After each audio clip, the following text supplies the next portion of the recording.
साथियों नमस्कार।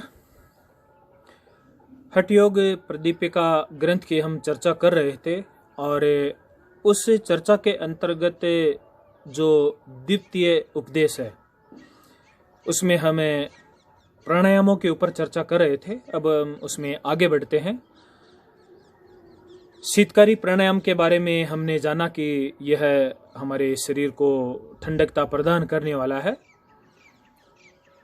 इसी प्रकार दूसरा जो आगे वाला प्राणायाम है जो सूत्र 57 में दिया गया है, शीतली प्राणायाम।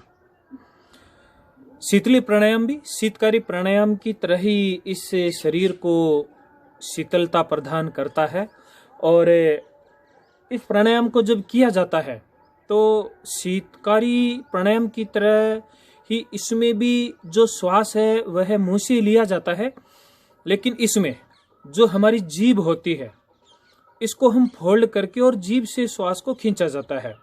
ये यूं कह सकते हैं कि जीभ को कौवे की चोंच के भांति बना करके, एक पोली नली के समान बना करके और उससे श्वास को खींचा जाता है।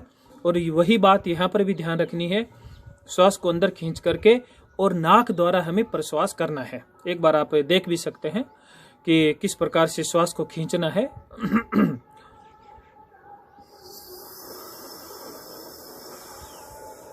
इस प्रकार से धीरे धीरे श्वास को खींचना है और इसमें भी हमें वही जालंधर और मूलबंध का प्रयोग कर सकते हैं।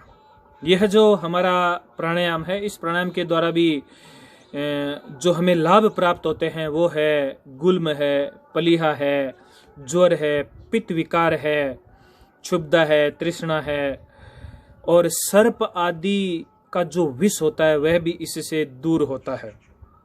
जिन लोगों का हाई ब्लड प्रेशर ज़्यादा रहता है, जिनको क्रोध ज़्यादा आता है या जिनके ब्लड में किसी भी प्रकार की इम्प्योरिटी आ गई है तो यह ब्लड को भी प्योर करता है, यानी कि शुद्ध करता है। इतना ही नहीं,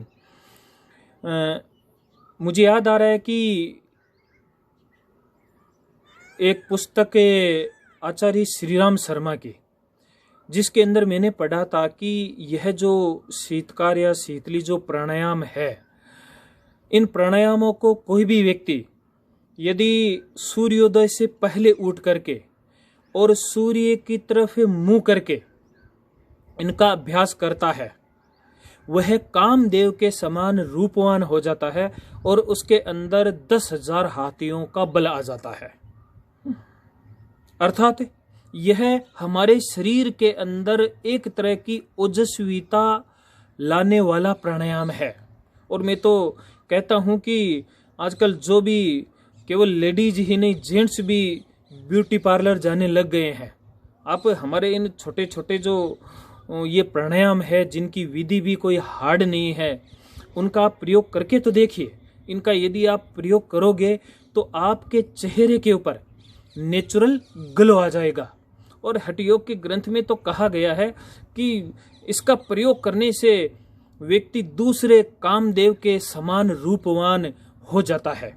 इतना हमारे शरीर के अंदर, हमारे चेहरे के अंदर एक प्रकार का ओज आ जाता है।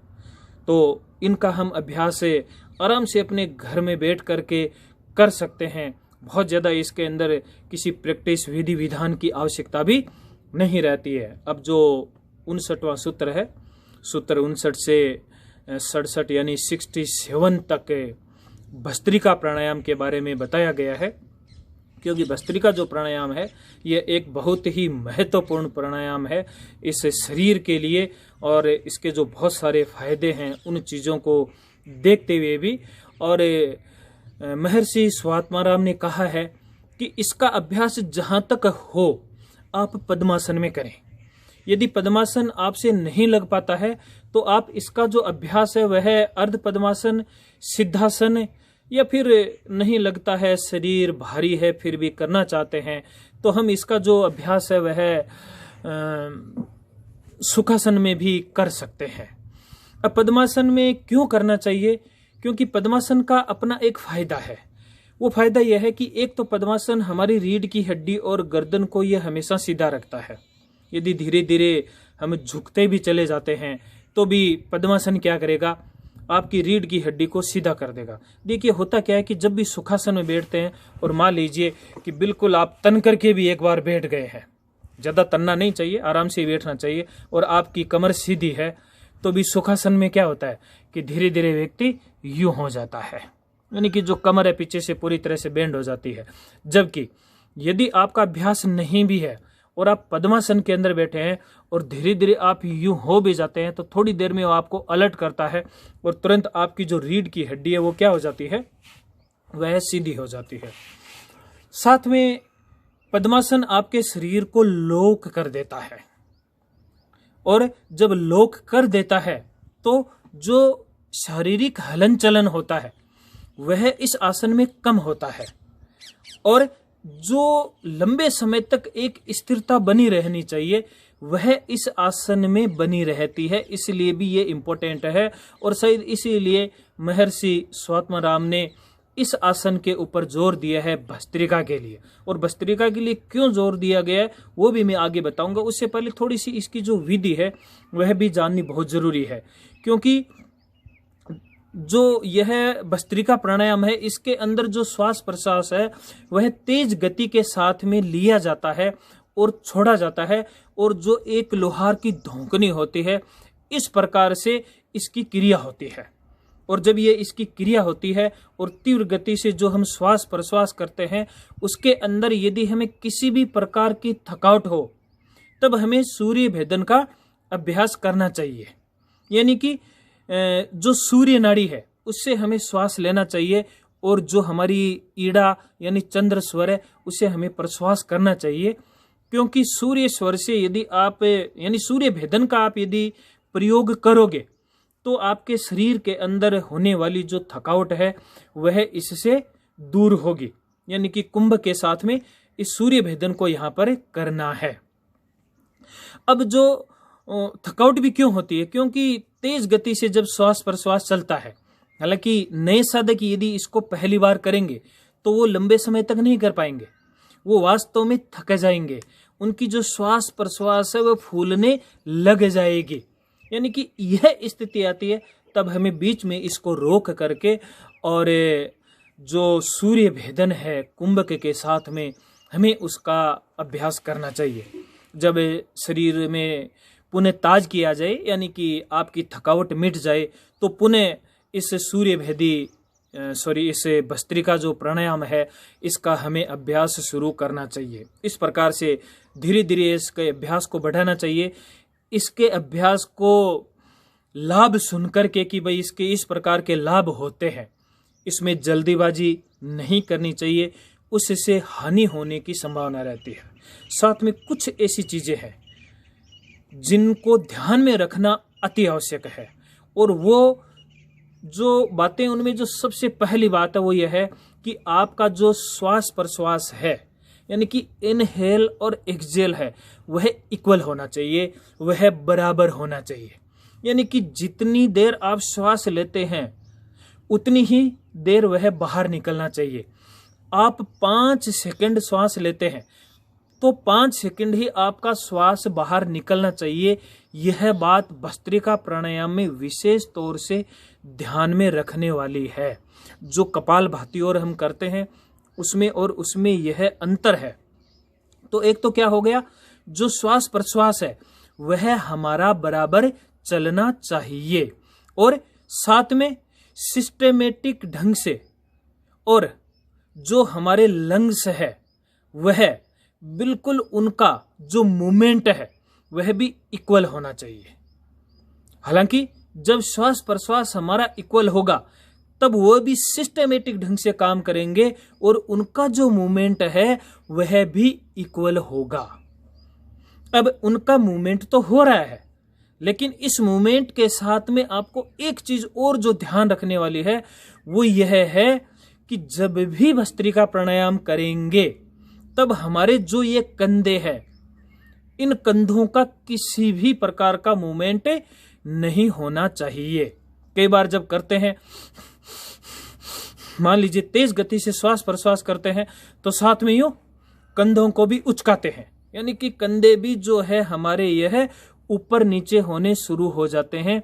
इनका कोई मूवमेंट नहीं होना चाहिए। छाती का भी मूवमेंट नहीं होना चाहिए। छाती यानी कि मूवमेंट करती हुई बहुत ज्यादा, कोई हल्का उसके अंदर दिखाई दे रहा है वो ठीक बात है, लेकिन बहुत ज्यादा ये नहीं है कि हम छाती को बाहर ला रहे हैं और अंदर ले जा रहे हैं। इस प्रकार का भी इसके अंदर कोई भी मूवमेंट नहीं होना चाहिए। मूवमेंट कहां पर होगा? जो मूवमेंट होगा वह इंटरनल, एक तो आपके जो लंग्स है वहां पर होगा। दूसरा जो मूवमेंट होगा वह डायफ्राम का होगा। जो हमारे दोनों लंग्स है, उन लंग्स के नीचे एक पतली झिल्ली सी होती है जिसको हम डायफ्राम या तनुपट बोलते हैं, उसका होगा।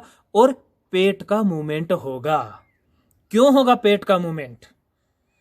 अधिकतर लोग कहते हैं कि जो श्वास ले रहे हैं वो तो कहां जा रहा है? छाती के अंदर जा रहा है। बेशक छाती यानी लंग्स के अंदर जा रहा है, लेकिन ये जो हमारी रिब्स है ये तो हड्डियां हैं, और जो श्वास जाता है और जो फेफड़े जो स्पंजी होते हैं, जब भी फेफड़े एक्सपेंड होते हैं, फेफड़े फैलते हैं, उस स्थिति के अंदर ये जो फेफड़े हैं हमारे, यह दोनों के दोनों उस डायफ्राम को दबाते हैं। और जो शरीर की सबसे बड़ी कैविटी है, यानी कि जो ये पेट का भाग है, जब दबता है तब पेट बाहर आता है। यानी कि हमारी जो लंग्स और जो तनुपट होता है डायफ्राम, उसको एक स्पेस मिलता है। वह स्पेस पेट के बाहर जाने पर मिलता है। इसलिए एक चीज और भी ध्यान रखनी चाहिए, सभी प्राणायामों के अंदर ये ध्यान रखनी चाहिए कि जब भी हम श्वास लेते हैं तब हमारा पेट फूलता है, और जब भी हम श्वास छोड़ते हैं तब हमारा पेट फूलता है। इस चीज को आप चेक करके देखना। जैसे जैसे हम बड़े होते जाते हैं, अनेक प्रकार के जो स्ट्रेस है, एंजाइटी है, फ्रस्ट्रेशन है, ये हमारे ऊपर हावी होते हैं, तो हमारा जो श्वास प्रश्वास है वह उल्टा हो जाता है। और ये उल्टा होना कभी भी सही नहीं है। अब कभी भी एक छोटे बच्चे को, वह लेटा हुआ है, उसको आप देख लेना, उसका जब भी श्वास प्रश्वास चलता है तो जैसा मैंने बताया उसी प्रकार से चलता है। यानी कि जब भी वो श्वास लेगा तब उसका पेट फूलेगा, जब भी वह श्वास छोड़ेगा हमेशा उसका जो पेट है सिकुड़ेगा। हालांकि पेट के अंदर कभी भी वायु नहीं जाती है, कभी भी वहां पर श्वास नहीं पहुंचता है। ये तो सिर्फ हमारा जो डायफ्राम है ये नीचे जाता है, तब पेट की मांसपेशियां थोड़ी सी बाहर आती है, और हमारी जो ये ब्रीदिंग है या जो ब्रीदिंग हमारा सिस्टम है ये बिल्कुल साइंटिफिक चलता रहता है। तो जब भी हम भस्त्रिका करेंगे इन बातों को ध्यान में रखेंगे। एक और जो बात ध्यान देने योग्य है या ध्यान में रखने वाली है भस्त्रिका के अंदर, वह यह है कि जो श्वास प्रश्वास होगा वह एक तो झटके के साथ में नहीं होगा, स्ट्रोक नहीं लगेगा इसके अंदर। दूसरा, आपके नाक के द्वारा बहुत तेज ध्वनि भी नहीं आनी चाहिए। यानी कि जो हेवी साउंड की हम बात करते हैं वह हेवी साउंड भस्त्रिका के अंदर पैदा नहीं होना चाहिए। इस प्रकार से यदि आप इस भस्त्रिका प्राणायाम को करते हैं तो निश्चित ही जब लोहार अपनी उस धोंकनी को काम में लेता है और अग्नि प्रज्वलित होती है, हीट पैदा होती है, आपके शरीर के अंदर भी ठीक उसी प्रकार से हीट पैदा होगी, एनर्जी प्रोड्यूस होगी हमारे इस शरीर के अंदर। और इससे जो हमारे त्रिदोष है वह त्रिदोष नष्ट हो जाते हैं। यानी वात, पित्त और जो कफ की बीमारियां होती है वो दूर होती है, वो सम में होते हैं, वह सम स्थिति में आ जाते हैं।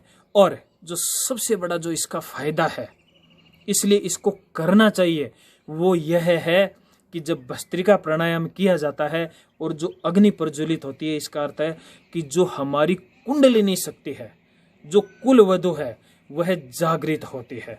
और यह जो कुंडलिनी है वह जागृत होकर के और वह उस ब्रह्म नाड़ी के अंदर प्रवेश कर जाती है। और ब्रह्म नाड़ी के अंदर प्रवेश करने का यहाँ पर अर्थ है शिव और शक्ति का मिलन हो जाना, उस परम तत्व की प्राप्ति हो जाती है। इतना ही नहीं, यदि एक सांसारिक व्यक्ति केवल अपने शारीरिक लाभ के लिए इसका अभ्यास करता है तो भी उसको बहुत सारे प्रकार के लाभ मिलते हैं। इससे एक तो स्ट्रेस दूर होता है, इसका बड़ा सूक्ष्म प्रभाव हमारे ऑटोनोमिक नर्वस सिस्टम यानी कि सिंपैथेटिक और पैरासिम्पैथेटिक नर्वस सिस्टम के ऊपर इसका प्रभाव पड़ता है। और जो नाड़ी तंत्र है उसका शुद्धिकरण होता है और वह शक्तिशाली इससे बनता है। जिन लोगों को मोटापा है वह मोटापा भी इसको करने से दूर होता है। मान लीजिए आपको भूख कम लगती है तो जो हमारी जठराग्नि है वह भी इससे प्रबल होती है। तो इस प्रकार से हम देखते हैं कि बहुत सारे इस प्रकार के जो लाभ है वह इससे हम प्राप्त कर सकते हैं। उसके बाद में नेक्स्ट जो आता है वो आता है भ्रामरी प्राणायाम। यह भी एक बड़ा ही अच्छा और मन को शांति देने वाला, आनंद देने वाला प्राणायाम है। और हठ योग प्रदीपिका के 68वें सूत्र में भ्रामरी प्राणायाम के बारे में आया है। इस प्राणायाम में जब हम पूरक करते हैं उस पूरक के समय भ्रामरी गुंजन और कहा गया है कि वेग पूर्वक करना चाहिए और उसके बाद में जो जालंधर बंद है उसका हमें प्रयोग करना चाहिए। रेचक के समय भ्रामरी गुंजन करना चाहिए और मंद मंद जो भंवरे की तरह गुंजन होता है, जो कर्ण प्रिय होता है, उस प्रकार का जो गुंजन है वह रेचक के समय करना चाहिए। और जो रेचक के समय यानी कि बाहर निकालते हुए हम करते हैं उसका अपना बड़ा ही महत्व है। और उससे जो मन होता है वो एकाग्र होता है। मन एकाग्र होने के साथ ही जो ध्यान है उसके अंदर हमारा मन लगता है। जो विचार आ रहे होते हैं वो विचार भी इससे क्या होते हैं, वह शांत होते हैं। इसमें भी उसी प्रकार से हम मूलबंद और जो जालंधर बंद है उनको हम लगा सकते हैं। चित्त शांत और जो आनंद की प्राप्ति होती है। तो इसको करने के लिए साथ में हम क्या कर सकते हैं, जो हमारी दोनों तर्जनी अंगुलियां हैं इन तर्जनी अंगुलियों को हम दोनों कानों के अंदर डाल सकते हैं और कानों के अंदर डाल करके बड़े आराम से धीरे धीरे मंद मंद भ्रमर की तरह गुंजन किया जा सकता है जिसको महाप्राण ध्वनि भी बोला जाता है। कैसे करते हैं एक बार थोड़ा सा आप गुंजन भी सुन सकते हैं। यानी कि दोनों अंगुलियों को हम डालते हैं और उसके बाद में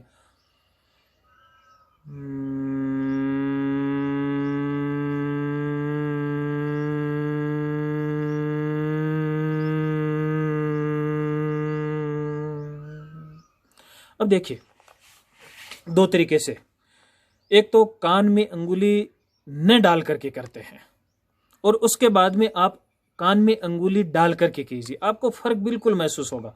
क्योंकि कान में अंगुली डालते ही हम बाहरी जितनी भी प्रकार की ध्वनियां और है उनसे हम बिल्कुल कट जाते हैं। और जैसे ही कान में अंगुली डाल करके ये ध्वनि की जाती है तो हमारा ये पूरा का पूरा जो ऊपर का भाग है वो कंपित होने लग जाता है, कंपायमान हो जाता है। और आपको हर एक जो कंपन है या जो कंपन की आपके मस्तिष्क के अंदर तक की जो स्थिति है वह आपको बड़ी आसानी से महसूस भी होगी, आप उसको महसूस कर पाएंगे। अब जैसे मैंने कहा ना कि ये ध्यान के लिए बड़ा अच्छा है क्योंकि इससे विचार शांत होते हैं और ध्यान में जो सबसे ज्यादा हमें विचलित करते हैं वो विचार ही करते हैं।